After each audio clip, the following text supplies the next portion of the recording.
Nigerian Christians love Trump.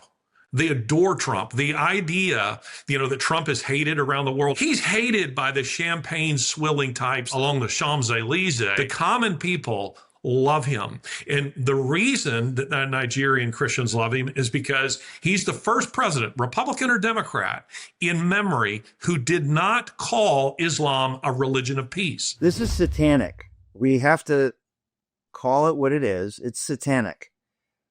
It's inconceivable to us. And this is, you've touched on it. We are so soft in the West, so naive that it's astonishing. There is tremendous evil in the world. What we've just been hearing just now, you said that, these Islamic fathers, what are they? They have dozens and dozens of kids that they don't care for. They then turn them over to whomever. This is slave labor. This is child slavery. And it goes on. And then they use these child slaves to murder Christians. It's the kind of thing that we just can't imagine in the West. We have become so inured to the concept of actual evil. We're so spoiled and soft that we basically ignore it. But you're telling us what's going on, and then we read these reports that, hundreds of thousands of people are being murdered. So I am really thrilled. I cannot say how thrilled I am that our president has spoken out on this. The president of the United States, whoever the president is, has tremendous power to bring attention to things. And so I'm just thrilled that President Trump stuck his neck out and talked about this and said, we're going to do something about it. What is your sense of what is possible? Well, a couple of things for people to bear in mind here is that the Nigeria has been largely a Christian country in modern history. Bear in mind that it was one of those countries that the gospel reached very, very late. It wasn't until the 1930s that missionaries penetrated the interior of Nigeria. Of course, it was a British colony, one time, the crown jewel of Africa. Nigeria is the largest country in Africa, largest population. It's oil rich. And yet, 1%, control all of that. But see, now the government is controlled by Muslims, and the UN has played a role here because I was talking with one man, a delightful Christian man, elderly, who all call James.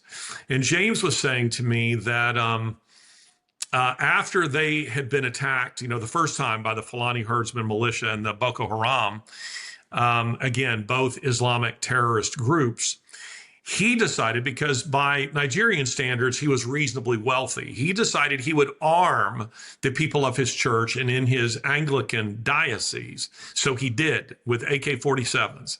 He made sure that people were ready.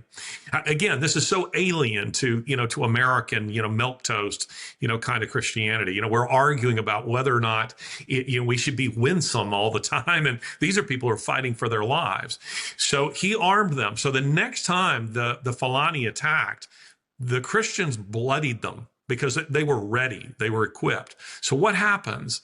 The UN steps in, declares it a human rights violation, and disarms the Christians. They disarm them, knowing full well that it will make them vulnerable to attack. So coming back to your question about Trump, the Nigerian Christians love Trump. They adore Trump. The idea, that Trump is hated around the world. He's hated by the champagne swilling types that are along the Champs-Elysees and in the Pall Mall. Those are the people who hate him. The elitists, the common people love him. And the reason that Nigerian Christians love him is because he's the first president, Republican or Democrat, in memory who did not call Islam a religion of peace. I mean, one of the questions I got all the time is, why are your politicians always saying Islam is a religion of peace? They're macheteing us. They're killing us. They're murdering us. It is not a religion of peace. It is an ideology of conquest, of war. So what can Trump do? One of the things he can do is, first of all, believe nothing that the government is saying. They're lying. They're facilitating the attacks. Sometimes by notifying terrorist groups where the Christians are and where they're meeting, often by just going through the motions of investigating things. We've seen that in our own government, in recent times, and by turning the other way, turning a blind eye while publicly saying, "Oh, we're so horrified, these things are taking place." They are facilitating it, and this is part of the strategy.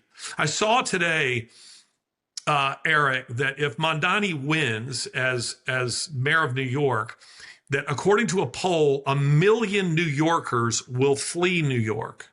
Now, that is part of the strategy. It's the strategy in New York. It's part of the strategy in Saqib Khan's London, and it's the strategy all over Western Africa. The idea is conquest. We will take your territory, and we will either kill you, or we will make life so miserable for you that you'll either convert or you'll flee. And that's the goal. And the strategy is working. Violence is endemic to Islam. It's not anomalous. It wasn't Presbyterians, who flew those planes into the sides of buildings. It wasn't, the Lutherans who shot everybody up at Charlie Hebdo in Paris. It is Muslims, and it's not radicals. We call them radicals. They're orthodox. They're the people who take the Quran, the Hadith, and the life of Muhammad, who they were supposed to model their lives after. They're the ones who take all that very, very seriously. So I think Donald Trump, he can ignore the government and he can arm and defend the Christians. And then thirdly, we got to get out of the UN. The UN is a deeply, deeply corrupt organization. I mean, get out of the UN, that's one step. I would say we should bulldoze the UN into the East River. The idea that we would allow that wicked organization to exist here on our shores at this point it's almost unbelievable to me. I agree with you. And with our money. With our money.